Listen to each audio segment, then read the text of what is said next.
My name is Jim Al-Khalili, and I'm a professor of physics at the University of Surrey. Studying the innermost secrets of atoms and their nuclei has been at the heart of my working life. But there's another side to me.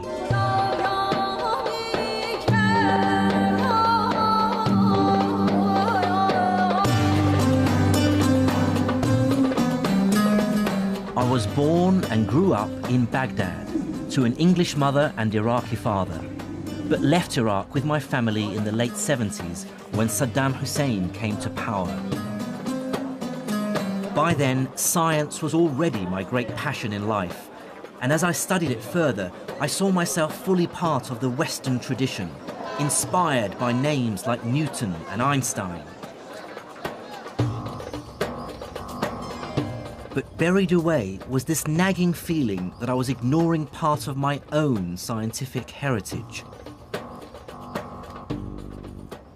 I still remembered my school days in Iraq and being taught of a golden age of Islamic scholarship, that between the 9th and 12th centuries, a great leap in scientific knowledge took place in Baghdad, Damascus, Cairo, and Cordoba.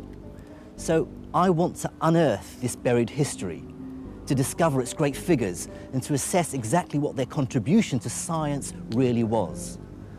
Are there medieval Muslim scientists who should be spoken of in the same breath as Galileo or Newton or Einstein? And crucially, what is the relationship between science and Islam?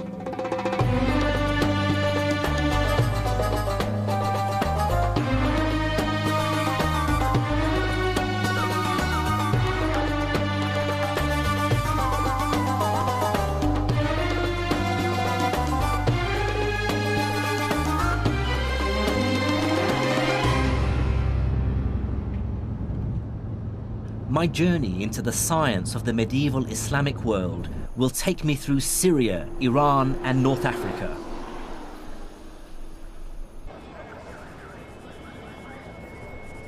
I started in the back streets of the Egyptian capital, Cairo, with the realization that the language of modern science still has many references to its Arabic roots. Take scientific terms like algebra, algorithm, alkali. I instantly recognize these words as Arabic. And these are at the very heart of what science does. There will be no modern mathematics or physics without algebra, no computers without algorithms, and no chemistry without alkalis.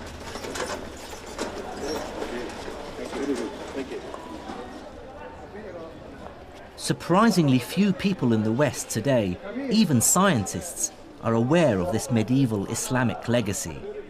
But it wasn't always so. From the 12th to the 17th century, European scholars regularly refer to earlier Islamic texts.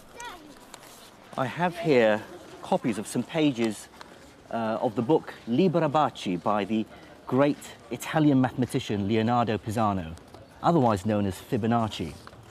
What's fascinating is that on page 406 is a reference to an older text called Modum Algebra et al Muqabala, and in the margin is the name Mahomet, which is the Latinized version of the Arabic name Muhammad. The person he's referring to is Muhammad ibn Musa al-Khwarizmi. In fact, Arabic names crop up in many medieval European texts on subjects as varied as map-making, optics, and medicine. But I want to start with al-Khwarizmi because his work touches on a crucial aspect of all our lives today. It's thanks to al-Khwarizmi that the European world realized that their way of doing arithmetic, which was still essentially based on Roman numerals, was hopelessly inefficient and downright clunky.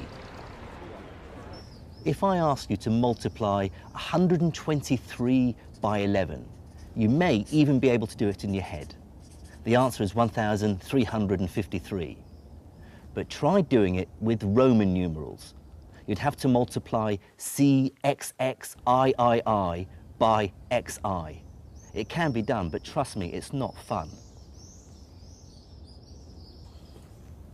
Al-Khwarizmi showed Europeans that there's a better way of doing arithmetic. In his book entitled The Hindu Art of Reckoning, he describes a revolutionary idea. You can represent any number you like with just 10 simple symbols. The idea of using just 10 symbols, the digits from 1 to 9, plus a symbol for 0, to represent all numbers from 1 to infinity, was first developed by Indian mathematicians around the 6th century AD, and I can't overstate its importance. Let me show you. Here are the numbers in Indian Arabic numerals. 1, 2, 3, 4, 5, 6, 7, 8, 9. And here are the numbers we're more familiar with in the West. 1, 2, 3, 4, 5, 6, 7, 8, 9. And you can see the similarity between these numbers, in particular, for instance, the digits 2 and 3. If I tip this sideways, you can see now how they look like numbers 2 and 3. And what's powerful about these digits, this numerical system, is how it's simplified arithmetic calculations. But Al-Khwarizmi and his colleagues went further than just translating the Indian system into Arabic. They created the decimal point. This text, written a century after Khwarizmi, is by a man we know only as Al-Uqlidisi. Here he shows that this same decimal system can be extended to describe not just whole numbers, but fractions as well. The infinity of possibilities that lie in between the integers. Here's a copy of Al-Uqlidisi's manuscript where he showed how the decimal point is used for the very first time. He describes it by using a dash. Here are the digits 1, 7, 9, 6, 8, and you can see there's a small dash over the 9 indicating the decimal place. The idea of the decimal point is so familiar to us that it's hard to understand how people managed without it. But like all great science, it's blindingly obvious after it's been discovered.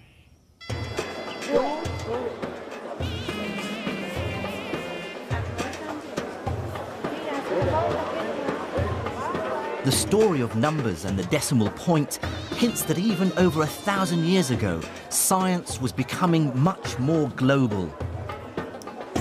Ideas were spreading, emerging out of India, Greece, even China, and cross-fertilizing.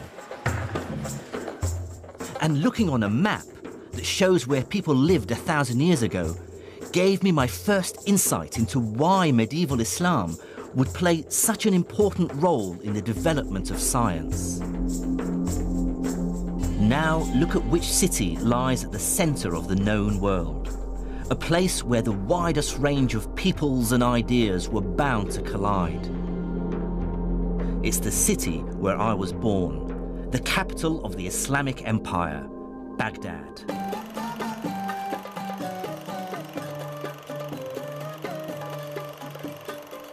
Recent events mean I can no longer visit the city. But these are the home movies of my cousin Faris, filmed in the 1960s. The Baghdad we knew then looked nothing like the bomb-wrecked city it is now. I certainly grew up proud to be associated with one of the world's greatest cities. Baghdad was founded in 762 AD by the Caliph al-Mansur. His aim was to make it the glorious capital of a brand new empire, united by Islam, the rising religion of the time.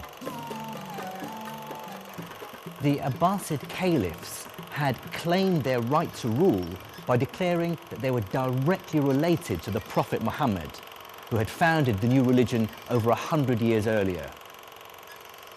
But in that short time, the armies of Islam had conquered a vast territory.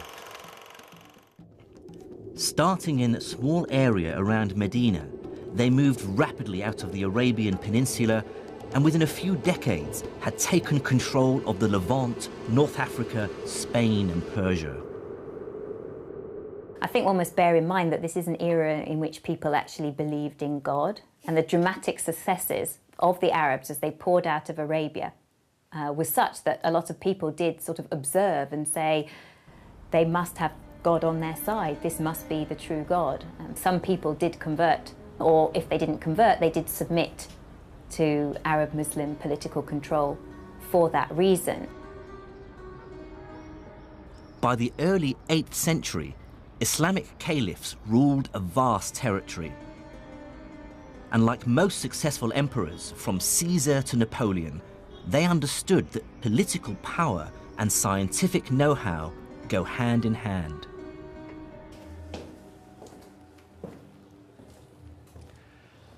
There were many reasons for this. Some were practical. Medical knowledge could save lives. Military technology could win wars. Mathematics could help deal with the increasing complexities of the finances of state. And Islam as a religion also played a pivotal role. The Prophet himself had told believers to seek knowledge wherever they could find it, even if they had to go as far as China. And many Muslims, I'm sure, felt that to study and better understand God's creation was in itself a religious duty. But there were also other less edifying motives at play. To many in the ruling elite of the Islamic Empire, knowledge itself had a self-serving purpose, because possessing it was seen as proof of the new empire's superiority over the rest of the world. But with military and political success, the Islamic caliphs faced an inevitable problem. How do you sensibly govern a hugely diverse population? Although some of the empire had converted to Islam, they were still separated by huge distances and adhered to many different traditions and languages. In the 8th century AD, the empire's leader, the Caliph Abd al-Malik, had to find a way of administering this mishmash of languages. Like all the great figures of the Islamic Empire, Abd al-Malik lived in a culture without portraiture. All we have are later impressions of what he might have looked like. His solution was sweeping in scale and inadvertently laid the foundations of a scientific renaissance. It was this Abd al-Malik ibn Marwan who said, this bureaucratic chaos has to stop. We cannot continue to run a government and govern all of this span of land with this Tower of Babel languages. So he wanted to govern it with a uniform language. That uniform language, of course, he wanted to be able to understand it, so he demanded that it be in Arabic.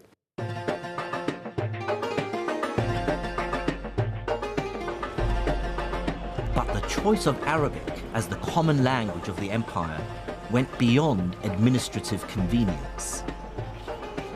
The decision had extra force and persuasiveness because Islam's holy book, the Quran, is in Arabic, and Muslims therefore consider Arabic to be the language of God.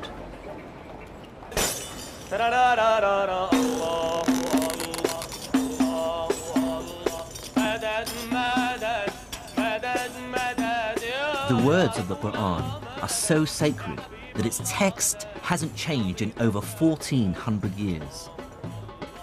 By comparison, English has changed dramatically in just 700 years. To our ears, Chaucer is almost unintelligible, whereas any Quran can be understood by anyone who reads Arabic.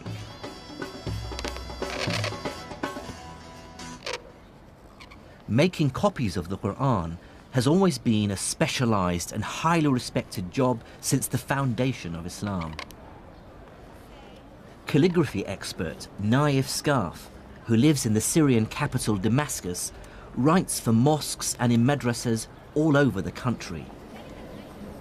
These are words he's found himself writing over and over again, words of great significance for Muslims. They're the opening line to each chapter in the Quran. So what it says is, Bism illah ar-Rahman ar-Rahim. which means in the name of God, the most gracious and the most merciful. بده يشكل مضبوط الفاعل المفعول وكذا ليكون الكتابة صح ولا تفهم المعنى بشكل صحيح. So it's saying the complexity of Arabic calligraphy was enforced on them because of the spread of Islam, because they were worried that the meaning of the words in the Quran would be lost if it was read by people who don't speak Arabic. Then they wouldn't, not only would they misinterpret it, they just wouldn't be able to distinguish between different letters. So not only did they add dots on certain letters, they also added other little squiggly lines which changed the sound of vowels. And it was something that they put in place just to ensure that people were able to have the right pronunciation when they read the Quran. The consequences for science were immediate. Scholars from different lands who previously had no way of communicating now had a common language. And it was a language that was specially developed to be precise and unambiguous, which made it ideal for scientific and technical terms. What this meant was the summoning into existence of a vast intellectual community where scholars from very different parts of the world could engage in dialogue, comparison, debate, argument, often very fierce argument, with each other. It was possible for scholars based in Cordoba in southern Spain to engage in literary and scientific debate with scholars from Baghdad or from Samarkand.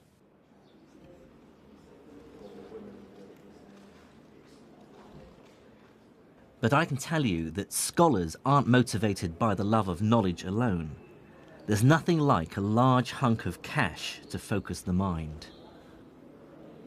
By the early 800s, the ruling elite of the Islamic Empire were pouring money into a truly ambitious project, which was global in scale and which was to have a profound impact on science. It was to scour the libraries of the world for scientific and philosophical manuscripts in any language. Greek, Syriac, Persian, and Sanskrit, bring them to the empire and translate them into Arabic. This became known as the translation movement.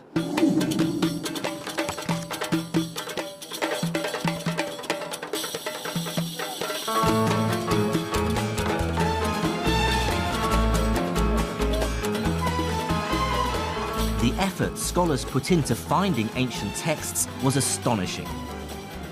And one key reason for this is that bringing a book to the caliph, which he could add to his library, could be extremely lucrative. The story goes that the Caliph al-Ma'mun was so obsessed that he would send his messengers out of Baghdad far and wide to distant lands just to get hold of books that he didn't possess for the translation movement. And anyone who brought him back a book that he didn't have, he'd repay him its weight in gold. To give some sense of the extent of this activity, sort of between 750 and 950, somebody called An-Nadim, who wrote a list of sort of the intelligentsia of the Abbasid era, lists 70 translators. So it was quite a large cohort of people involved in translation, and obviously he only named the well-known. They could get up to 500 gold dinars a month, which is probably around $24,000, which is a huge sum of money for what they were doing. It was a very, very prestigious, well-paid, well-patronized activity. And motivating this global acquisition of knowledge was a pressing practical concern, one that rarely crosses our minds today. This is the new library at Alexandria in Egypt. But fresh in the memory of many in the empire was the story of the destruction of the original library at Alexandria centuries earlier, and the shocking loss of thousands of years of accumulated knowledge. One of the things that we tend to forget, because we live in an age of massive information storage and perfect communication, more or less, is the ever-present possibility of total loss. That was very, very important for medieval Islamic scholars. They knew extremely well that writings could be forgotten or buried or burnt or destroyed, that cities could pass away. And what we see in Baghdad or Cairo or Samarkand is exactly the gathering together, translation, analysis, accumulation, storage, and preservation of material that they were well aware could be entirely lost forever.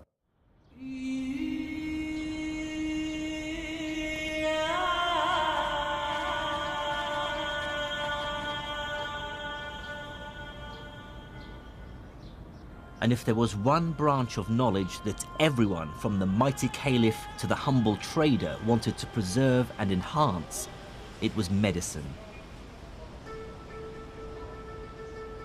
These were, after all, times when few lived to old age.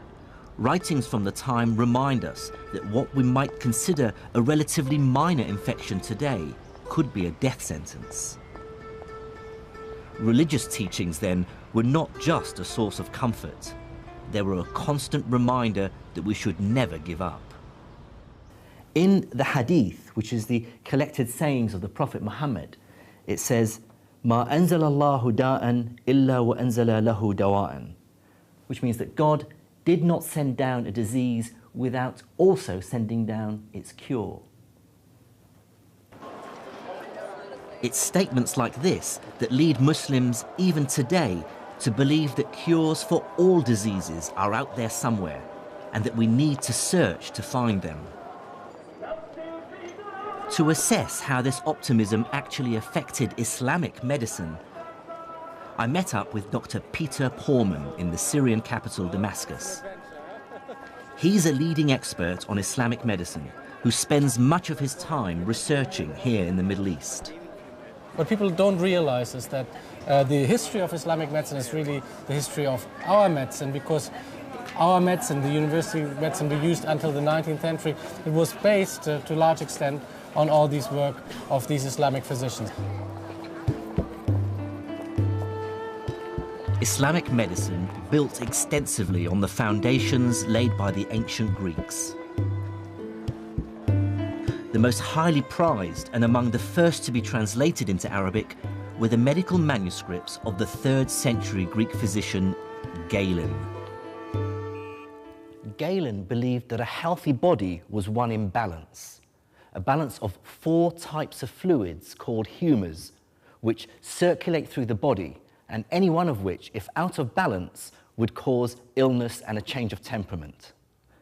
The 4 humours were yellow bile, which, if in excess, would cause the patient to become bilious or bad-tempered and nauseous.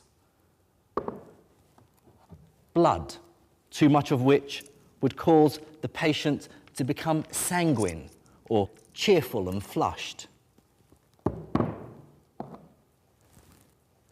Black bile, which in excess would cause the patient to become lethargic, melancholic, even depressed. And phlegm, which in excess would cause the patient to become phlegmatic or apathetic and emotionally detached. Galen argued that illnesses are caused by an imbalance in one of the humours, and so the cure lies in draining the body of some of that humour. And so he recommended techniques like cutting to induce bleeding or using emetics to induce vomiting. But Islamic doctors were acutely aware that Galen and Greek medicine were only one source of medical knowledge. There were other traditions of medicine that they were equally keen to incorporate into their understanding of how the body functioned. Medieval Arabic texts refer to wise women, folk healers who provided medical drugs. This tradition continues today, as I found when I came across one for myself in the back streets of Hammamat in Tunisia. This is Arafat Nabil. She's been running her shop selling medicinal herbs and spices for over 20 years. She believes that her remedies can cure a wide range of medical ailments. مثلا هذه عشبة نعم. اسمها شيح تنحى الدود من البطن وتنحي جميع الأوجاع الداخلية. بعد من الزرنيخ ينحي الثعلبة وبعشبة هذه اللي تراها أنت تويكة تنحي تقولوا البرص. اوكي. مثال هذوما مثلا كما هذه وهذه للصرع والجنون. صرع يحطها ويحط شويه في المخده نتاعو ما عادش بك اللي يشدوك الكريز هذاك. وفي يعني مثلا من العصر اليوناني اقدم منها ما تستعمل ولا لو والله اجي نقول لك كل ما هو قديم في الاعشاب انا نتبعه. فهمتني باش نزيد معلومات. In the back streets of Tunisia, this knowledge is still being used. But medieval Islamic doctors were also aware of other traditions of medicine from China and India.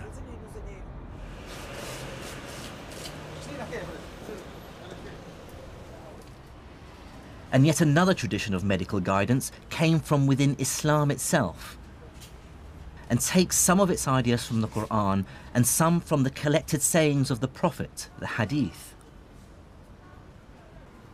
In a bookshop in Monastir in Tunisia, I found a copy of a very popular book, available right across the Islamic world. This book is called The Prophet's Medicine, and see how old it is. The author was born between 691 and 751 Hijri, which places him in the 14th century. Here's an interesting bit where it deals with the plague. فَإِذَا سَمَعْتُمْ بِهِ بِأَرْضٍ فَلَا تَدْخُلُوا عَلَيْهِ وَإِذَا وَقَعَ بِأَرْضٍ وَأَنْتُمْ بِهَا فَلَا تَخْرُجُوا مِنْهَا فِرَارًا مِنْهُ. It says, if you come across a land where the plague has come down, then do not enter that land. And if the plague comes down onto your land and you are there, then do not leave your homes in the hope of escaping it. So it sort of makes a lot of sense. But here's quite an amusing part. It deals with epilepsy. And it says that the Greeks, or Galen, believed that epilepsy originated in the brain. So, however, they were ignorant. They didn't realize the true cause of epilepsy, which is the possession of the body by evil spirits. And it talks about the cure for epilepsy being exorcism. Hardly scientific. But Islam's most tangible contribution to medicine is less in its specific remedies and more in its overarching philosophy.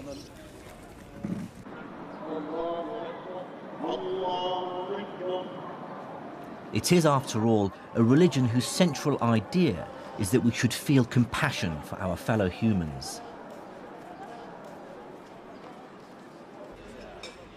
And accompanied by Dr. Peter Porman, I'm going to see a physical bricks and mortar manifestation of medieval Islamic compassion.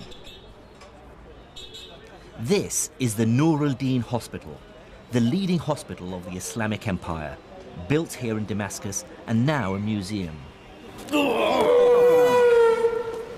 This was built in the 1150s, 1154, I believe.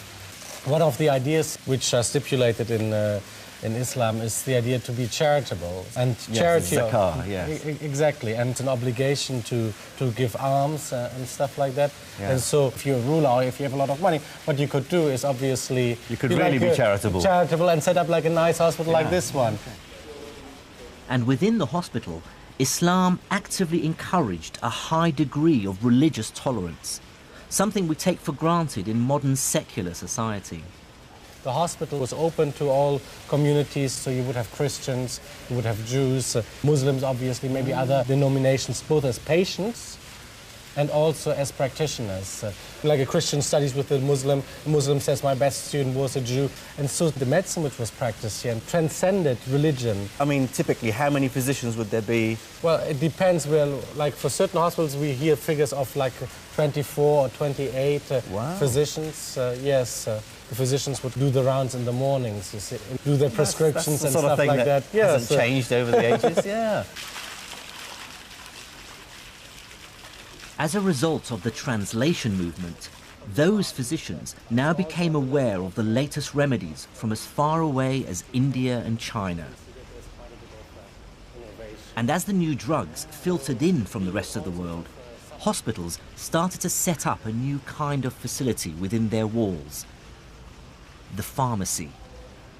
So this notion of a pharmacy in a hospital, is that a new innovation? Well, the whole package, certainly, that's new. And what is interesting, if you look for innovation, again, like on the level of pharmacy, if you look at Baghdad or even Damascus, it's at this crossroad of cultures. So loads of new things come in, like musk, for instance, myrobalan. You have like Indian drugs. There's like an Indian pill, for instance, which is good against headaches and to, bad breath, but also, gives you sexual appetite and stuff like that. So, Cures your headache, gives you fresh breath. Fresh breath. And gives you... Increased... And so it's like toothpaste, Viagra and aspirin. That's right, all in one. Fantastic. Yeah. So, well, let's walk in here. Peter wants to show me perhaps the most ghoulish aspect of Islamic medicine, surgery. Here you have like a wonderful illustration. It appears that this is the first anatomical illustration in history. Like you see, it says adala, which means muscle. And so these are like the different muscles which move the eyelids. So it was understood then that the muscles controlled the... Oh, absolutely, the lens in the eye. Yeah, and moved the eyelid and stuff like that. So the other thing which we have here, which is really nice, is I think we have some... like ophthalmological instruments. For instance, it's a hook, could be used, for instance, like to kind of pull back your eyelid, that sort of thing. I mean, these instruments were very useful to the doctor. Although these tools might look crude, eye surgery was one of Islamic medicine's great successes. One innovation was to improve an older technique for curing cataracts called couching, which in their hands had a success rate of over 60%. In a living subject, the cornea would be clear and you'd be able to see the pupil clearly with the cataract sitting behind the pupil, the wide opacity. To see how couching stands the test of time, I'm meeting up with eye surgeon Mr. Vic Sharma. Right, the cataract is the lens inside the eye, which sits behind the pupil. As with time, with age, the lens gets cloudier and cloudier. And that's what is referred to as a cataract. Okay. I've brought along a replica of a medieval couching knife and a description of the treatment by Al-Bukassis, which is the Latin name for the great 10th century Islamic surgeon Al-Zahrawi. He says you take the couching needle in your right hand, if it be the left eye, and so on, and then thrust the needle firmly in, at the same time rotating it with your hand until it penetrates the white of the eye, and you feel the needle has reached something empty. So he's talking about how to dislodge. Exactly. So, I mean, maybe you can show me. We've got some eyes here. Yep, and I'll certainly give it a shot. And what they would have done would have attempted to go in just by the white of the eye, just at the edge where the cornea is. And then what they are attempting to do is to sweep around, trying to break all those ligaments of that lens and trying to get the lens to drop away from the pupil to allow more light to enter in through the pupil and to brighten the subject's vision. But of course you haven't got the capacity to focus. Oh yeah, you haven't got a lens now, so that was a big problem until people started compensating that with specs later on. Right. What is your feeling about how advanced and successful? Well, they were on the general ballpark. They were at the right place. They were trying to remove the cataract away from the visual axis. They understood the anatomy of the eye. Exactly. They had some understanding of the anatomy of the eye, and that the lens was behind the pupil, and that's what was causing the visual loss. And so removing that, and that general principle is still the same. Right. And there are still accounts of it being used in certain parts of the world presently.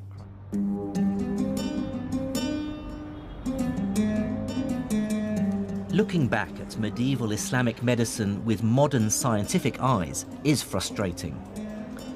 They take as true many things we know to be nonsense. But on the other hand, their desire to deal with this vast subject logically and systematically is admirable and truly marks a break with the past. One Islamic scholar, more than any other, embodies the synthesis of religion, faith and reason. His name was Ibn Sina, or Avicenna, as he's known in the West. He was a polymath who clearly thrived in intellectual and courtly circles. In 1025, he completed this, Al-Qanun fil Tib, or the Canon of Medicine. In it, Ibn Sina collated and expanded on all that had gone before him, medical ideas from Greece to India, and turned them into a single work. So how would you place this book in a historical context? Oh, it's hugely important. I mean, there are a few books which are as important as the canon, because what this encyclopedia does, it kind of, sweeps away everything else. It becomes a textbook. It supersedes a lot of other texts, and people even complain that, it's so good, it's so tightly organized, it's so easily accessible that people forget to read the Greek sources in Arabic translations.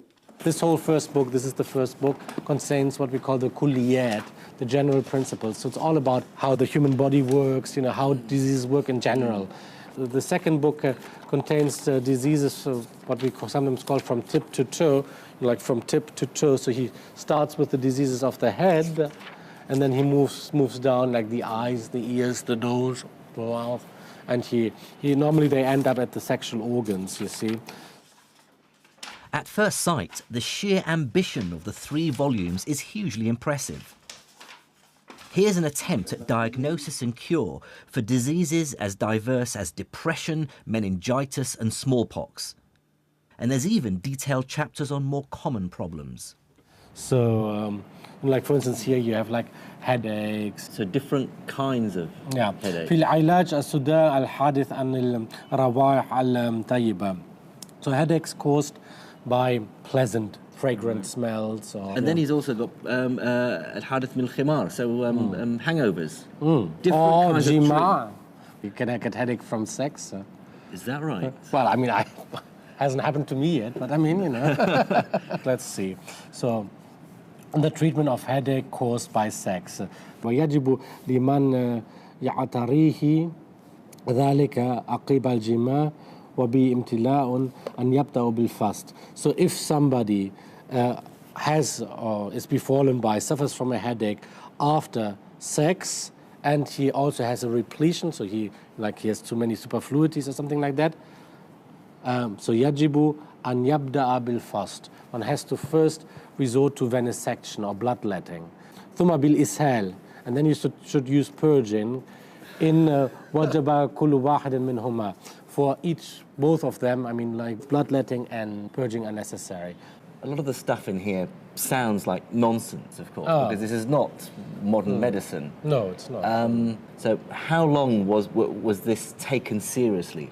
Well, the fundamental ideas contained here about how the body works, they haven't changed until the early 19th century. There was progress, obviously, on certain levels, but the essence was the same. And then came the big break with the discovery of bacteria and viruses and things like that. And from the second half of the 19th century onward, medicine was totally revolutionized. Ibn Sina's canon of medicine is a landmark in the history of the subject. Although much of the medical science it espouses we know now to be terribly misguided, its value lies in accumulating the best knowledge in the world at the time into one accessible, organized text. The canon would give future generations something to rewrite. That's right.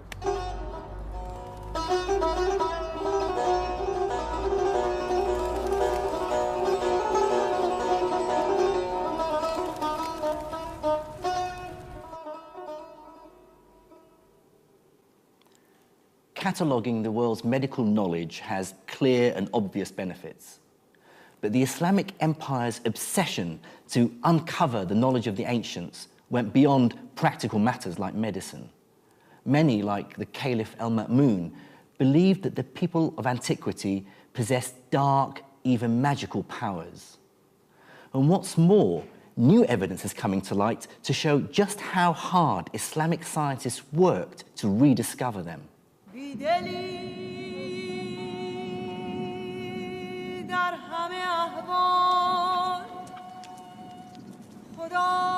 To find out about that story, I have to visit the harsh, burnt yellow of the Sahara Desert in Egypt.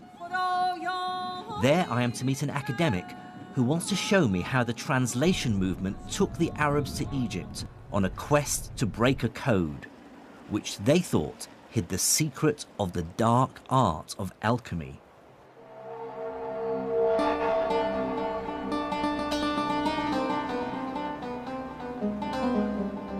This is Saqqara, a necropolis or graveyard of the ancient pharaohs.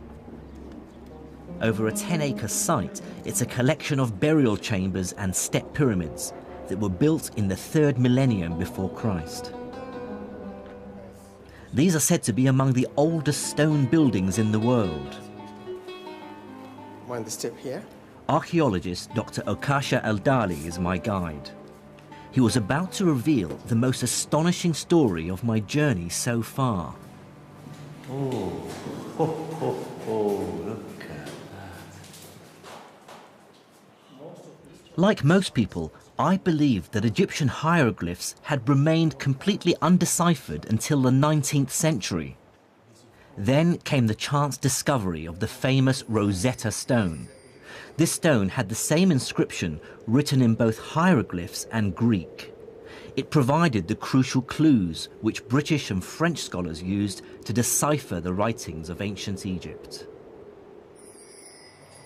That's the usual story one hears. But Dr. Al-Dali has made a discovery that dramatically alters it. He has recently unearthed a number of rare works by the Islamic scholar Ibn Wahshiyya. What he did was figure out a correspondence between hieroglyphs like these and letters in the Arabic alphabet. If you look here, for example, at Ibn Wahshiyya's manuscript, you see he's giving us the Egyptian hieroglyphic signs that have phonetic value underneath. Yes, and they have the phonetic value in Arabic underneath. So look very carefully at this one. He says "seen" underneath that seat. Yes. Now look at this seat here.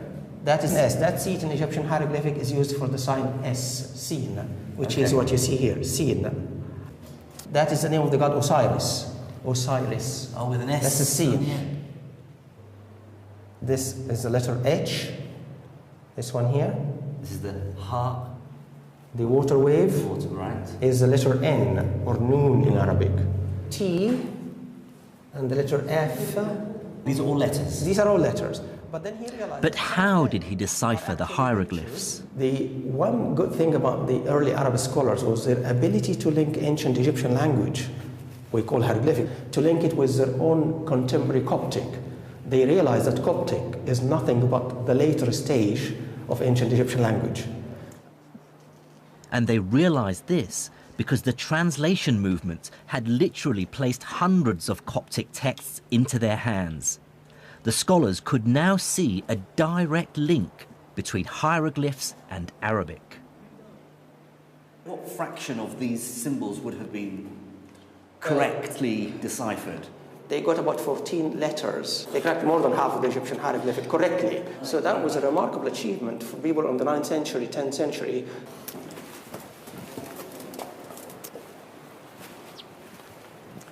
Well, that's probably the biggest revelation for me so far on my travels, that Egyptology didn't begin in the 19th century. Yet again, it seems that Islamic scholars actually cracked hieroglyphics, and they cracked it for strange reasons. They cracked it because they were interested in astrology and alchemy. But here is another example of this amazing translation movement. They weren't just translating Greek and Indian and Persian texts, they were translating Egyptian hieroglyphics as well. Absolutely incredible. Unfortunately for the Caliph al-Ma'mun, the hieroglyphs contained no alchemical secrets. But what this story reveals to me is the insatiable curiosity Islamic scholars had about the world. They were desperate to absorb knowledge from all cultures purely on merit, with no qualms about the places or religions from which it came. Most intellectual traditions, including, if I may say so, our own, tend to work very hard to keep everybody else out. Whereas here we have an example of an enterprise which is desperate, curious, to turn itself into a net importer of intellectual product. And that's a very important lesson for the history of the sciences. I was soon to see just how dramatically this fueled scientific innovation. But it's worth remembering that the translation movement wasn't just about science and medicine. As the capital Baghdad sat in the center of a vast, successful empire, it became home to an extraordinary flourishing of all kinds of culture.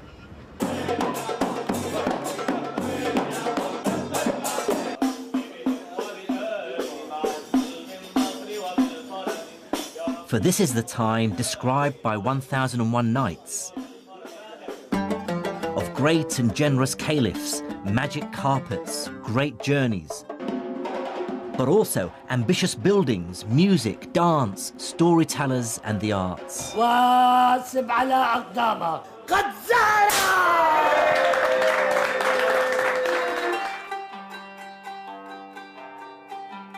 Baghdad was such a cultured and vibrant city that one traveller of the time wrote, "There is none more learned than their scholars, more cogent than their theologians, more poetic than their poets, or more reckless than their rakes."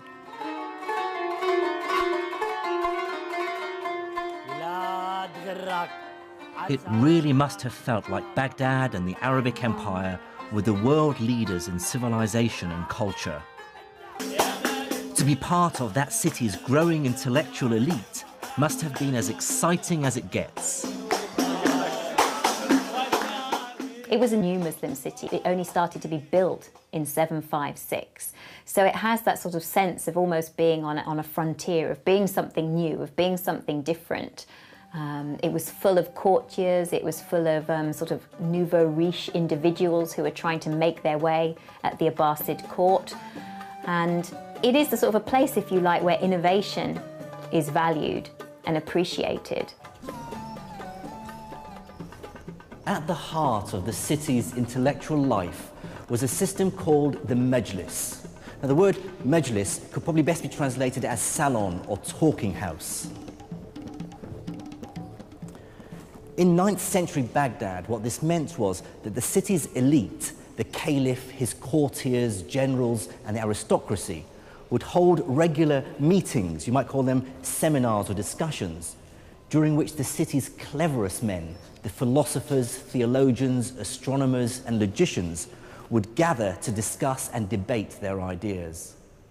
It was not the case that people were expected to adhere to a particular line or adopt a particular religion.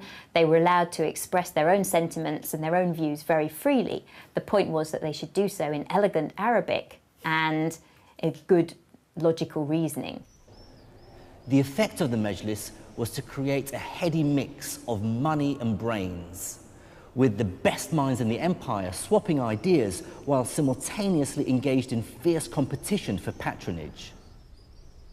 It's at this point my investigation into the first wave of Islamic science returns me to the man we first met at the beginning of this story in the back streets of Cairo, the great mathematician who brought the West the decimal system.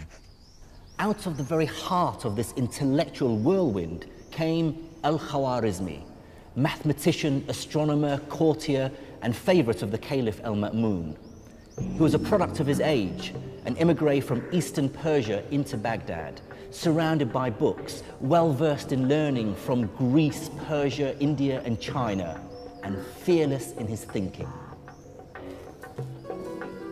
Al-Khwarizmi brought together two very different mathematical traditions and synthesized them into something new. The capacity to have on your desk simultaneously two very different kinds of mathematics presses on models of what counts as calculation, what counts as measurement, and I think accelerates the process of intellectual change. The first of these traditions came from the Greek-speaking world. Greek mathematics dealt mainly with geometry, the science of shapes like triangles, circles, and polygons, and how to calculate area and volume. The other great mathematical tradition Al-Khwarizmi inherited came from India. They'd invented the 10-symbol decimal system, which made calculating much simpler. Thanks to the translation movement, Al-Khwarizmi was in the astonishingly lucky position of having access to both Greek and Indian mathematical traditions. He was able to combine geometrical intuition with arithmetic precision, Greek pictures and Indian symbols, inspiring a new form of mathematical thinking that today we call algebra. As a physicist, I've spent much of my life doing algebra, and I can't overstate its importance in science. But it is a strange idea. I remember being perplexed when my math teacher first started talking about mathematics not using numbers, but with symbols like X and Y. It's an incredibly liberating idea because it allows you to solve problems without getting bogged down in messy numerical calculations. So we have here this priceless manuscript, Kitab al-Khwarizmi, Al-Khwarizmi's book. And Professor Ian Stewart has studied algebra for much of his working life. Together, we looked at an early copy of the book in which the idea really took form. I see here, although it's written sort of in the margin, the title of the book, Al-Jabr wal-Muqabala. So that's the first time the word Al-Jabr appears. Algebra. Algebra, that's where our word algebra comes from. Now, what I found very early on is that he said, I discovered that people require three kinds of numbers, judur wa amwal wa adad, so roots, squares, and numbers. So what is he trying to do here? This is what we would now call x and x squared. This is quadratic equations. This really is algebra. So he's setting you up for a book about how to solve equations by algebraic methods. Okay, now quadratic equations I thought were around and being solved long before Khwarizmi, back to Babylonian times. So, what's the big deal about this book? It's the point of view. He treats root and square as if they're objects in their own right. They're not just some number that we're trying to find out. They're a process you apply. What Al-Khwarizmi is thinking of is square means take the root and multiply by itself. And that recipe is true whatever the root might be. If it's 5, it's 5 times 5, it's 25. If it's 3, it's 3 times 3. He's giving you a general recipe, now called an algorithm, after him. The algorithm comes from... It comes from... It's another word that comes from Al-Khwarizmi, yes. Now, he talks about this procedure here on the next page. You take the number multiplying the root, and then you halve it, and then you multiply it by itself. Then you add it to the other number and take the square root. That's the algorithm, is it? That's right, and this is where you see the difference, because previous writers on the subject would have said things like, take half of 10, which is 5, square that, which is 25, and then they do another problem, take half of 12, which is 6, square that, which is 36, and they'd run you through this same process over and over again with different numbers, and it would be up to you to infer how to do it on the next problem. But he doesn't do that. He doesn't do that. He says, take half the root. Whatever the root is, take half the root. So half the root is actually an object. If the root is an object, half the root is an object. So you don't have to have in your mind what that root stands for. You can forget about what it stands for. When you come to square it, you just know, okay, I should square this thing. I don't care what the thing is.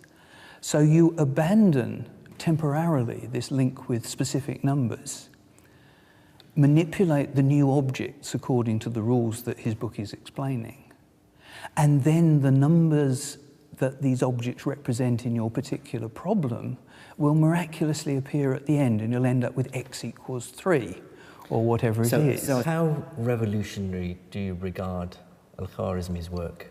He made it possible for algebra to exist as a subject in its own right, rather than as a technique for finding numbers. The least interesting bit of an algebraic calculation is when you get to the end and discover that x equals 3. It's the route you take to get there. But if it was a special route for each problem and a different route for each problem, that wouldn't be interesting either. It would just be a big mess. There's this beautiful general series of principles, and if you understand those, then you really understand algebra.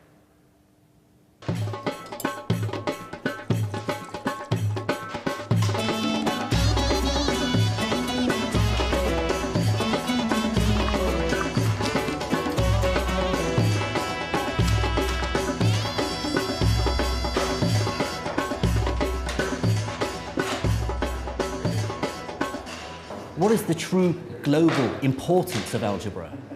It's been used throughout the ages to solve all sorts of problems. Let the mass of the cannonball be m. Let the distance it has to travel be d. Use algebra to work out the optimum angle you have to point your cannon. That sort of knowledge wins wars. Or let's call the speed of light c, the change in mass of an atomic nucleus m, and then calculate the energy released with the following algebraic formula: E equals mc squared. Mastery of that information truly is power.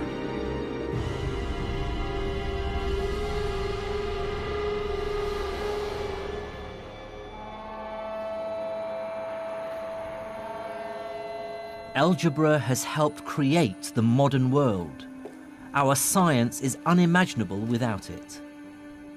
It sums up so much that was remarkable about medieval Islamic science, taking ideas from Greece and India, combining and enhancing them. Similarly, modern medicine owes a considerable debt to the work of the Islamic physicians. But I think the real story of what happened to science in the Islamic world in the 8th and 9th centuries tells us more than any single discovery. What it really tells us is about the universal truth of science itself. I believe that the first great achievement of the medieval Islamic scientists was to prove that science isn't Islamic, or Hindu, or Hellenistic, or Jewish, Buddhist, or Christian. It cannot be claimed by any one culture. Before Islam, science was spread across the world.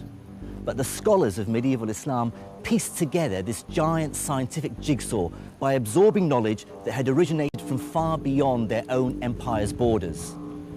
This great synthesis produced not just new science, but showed for the first time that science as an enterprise transcends political borders and religious affiliations. It's a body of knowledge that benefits all humans. Now that's an idea that's as relevant and as inspiring as ever.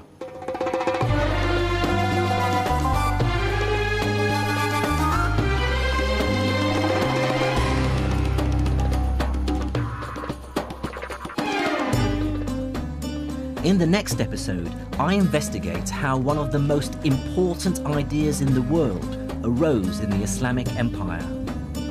I discover how mathematics and experimentation fused together as the empire embraced a medieval industrial revolution.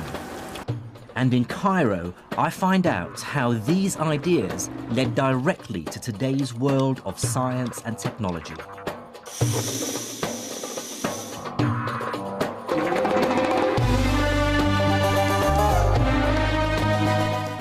Science and Islam continues next Monday night at 11:25. Tonight we're heading for Broadcasting House and a day out with U2.